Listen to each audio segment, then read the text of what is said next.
છેલ્લા કેટલાક દિવસોથી ભીષણ ગરમી અને વધતા તાપમાનને ધ્યાનમાં રાખી ટ્રાફિક કર્મચારીઓ અને લોકોની સુરક્ષા માટે માંગણી કરવામાં આવી છે. એનસીપીના યુથ પ્રેસિડેન્ટ એઝાઝ મિસ્ત્રીએ સુરત શહેરના પોલીસ કમિશનરને લેખિત રજૂઆત કરી ટ્રાફિક પોલીસ માટે તાત્કાલિક પગલાં લેવા માંગ કરી હતી.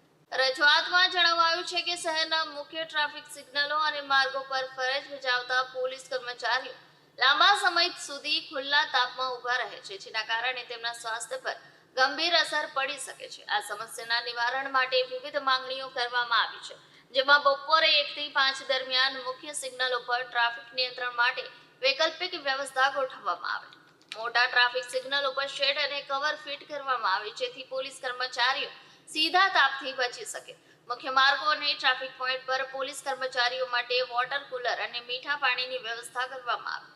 શક્ય હોય ત્યાં નાગરિકો માટે પણ પાણીની સગવડ ઉપલબ્ધ કરાવવામાં આવે.